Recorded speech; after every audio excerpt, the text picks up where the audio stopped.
This is Hidden Killers Week in Review. A look back at the most prolific stories of the week. This is the Hidden Killers podcast with Tony Brueski. Featuring defense attorney, Hidden Killers daily contributor, and host of the Defense Diaries podcast, Bob Motta. There's many ways where it doesn't even feel like the prosecution is so much interested in getting to the guilty verdict. It's more so, we got to cover up this. We got to cover up this. We can't give you the right tools to even like participate in the fight. So we're going to change the rules this way and that. I mean, it doesn't make a lot of sense at all. Right. The way that it's being played out. How was Richard Allen in the courtroom that day? He was. What was from, obviously he was, I'm sure, quiet sitting there, but what was his demeanor? What was he looking like? We only saw short clips of him walking in.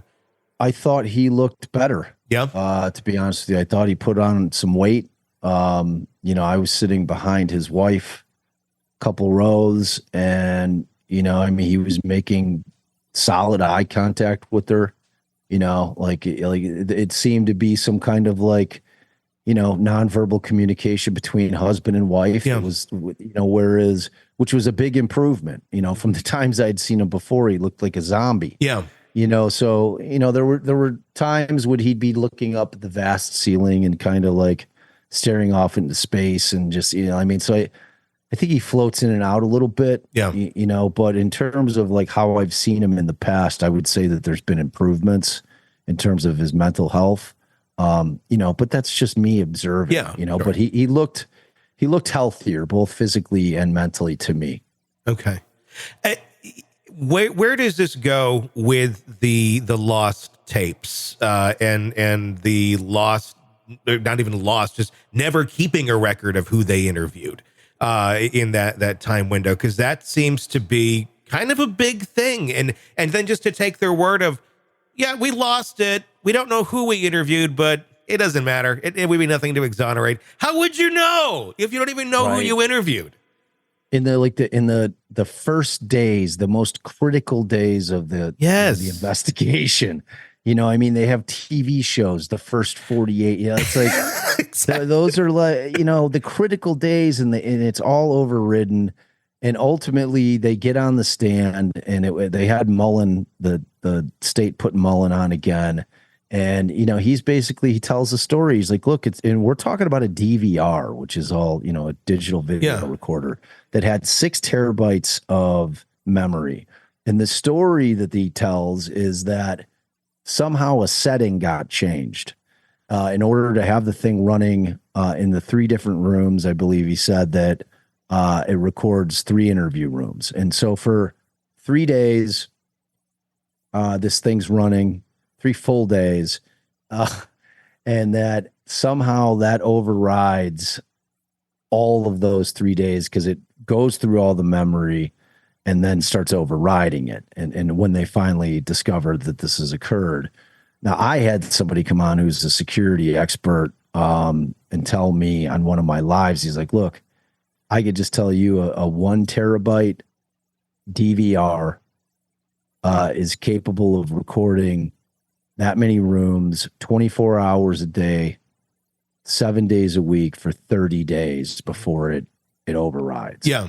So when you do that math, so with 6 terabytes, we're talking that should have been able to record 6 months. 3. I'm like, where was this guy testify for the defense? Because they provided no proof. They provided no proof when that it actually occurred. It's just a story that they're telling.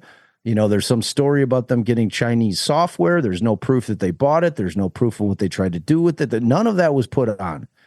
At the end of the day, though, what she is going to say is that they provided you with narrative summaries of the interviews. That's going to suffice. The question then becomes, and what I was hoping that Baldwin was going to ask is, how long was the interview of Brad Holder? Okay. Did the investigator take notes? Where are those notes? Have you turned those notes over to the defense? Like all these questions are going to point to, when did he write his summary report? Was it the next day, or was it 2 months down the road? If it was 2 months down the road and he didn't have notes, what did he use to refresh his recollection as to what was said? He obviously didn't have the video. How is he writing the report? Yes. So all those things didn't come out. ultimately, Gull's going to say, I'm guessing, is going to say, look, you got the summary reports. You go interview Brad Holder. There's nothing stopping you from doing that. It's not the same all these years later. Exactly. And who knows? He has no obligation to talk to them. No. They're not law enforcement.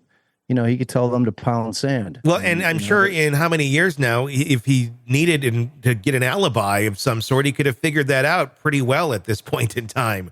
A little different conversation all these years later. Absolutely. And, you know, the thing with Holder is, you know, a lot of the pushback with him is that he claims that he does have an alibi, that, you know, he had clocked into work that day and that he clocked out around 5.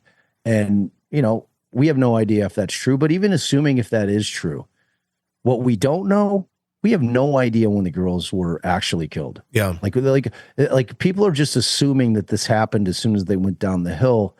From what I've heard about the descriptions of the crime scene, the crime scene does not belie that fact. It does not demonstrate that that's where it happened, because it appears very much like they were not killed in that spot. They were brought there and staged there. And so, which would mean that it would happen somewhere else.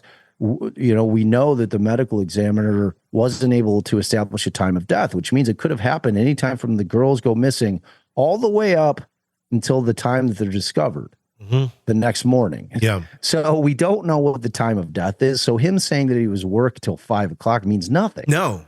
What happens if the things took place at midnight, you know, under the full moon, you know, with howling wolves and guys wearing Viking hats? Who knows? But you know what I'm saying? Like that's not an alibi to me when we don't know what the time of death is. Like an alibi only works when you know when somebody was killed, right?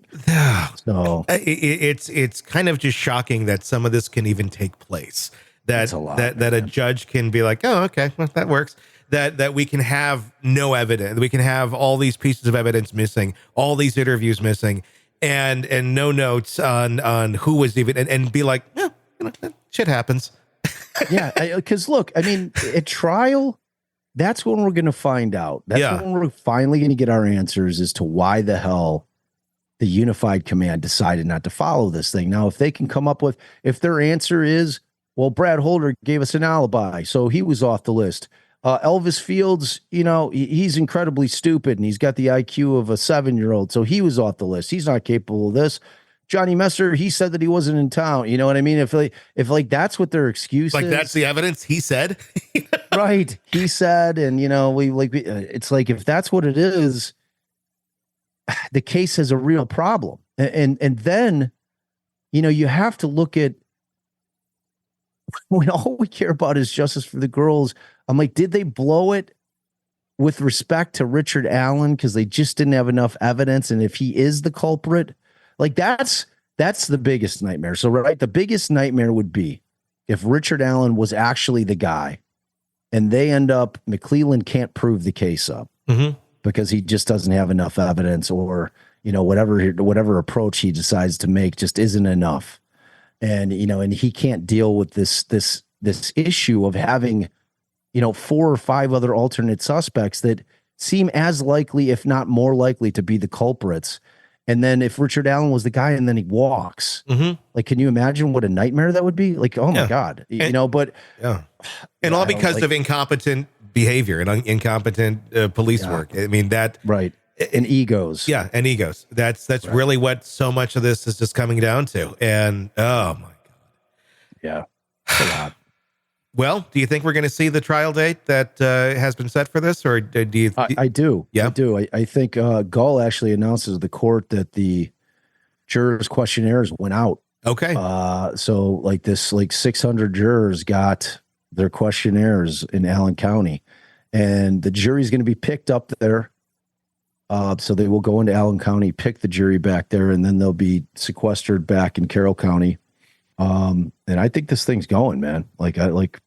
Wheels are in motion, like beyond just lawyers talking about it. Now the county clerk's gotten involved. Now the jury questionnaires are out there. People are having to respond to them. They're getting sent back. Like flight attendants prepare for takeoff. I think it's going, man. All right. So, Want to listen ad-free? Want advance access to all of our interviews before anyone else? Become a True Crime Today Premium Plus subscriber on Apple Podcasts. You get every episode commercial-free, so you can binge on true crime until you can binge no more. Search True Crime Today Premium Plus on Apple Podcasts now, or go to our podcast page and sign up now. More of the Hidden Killers podcast next.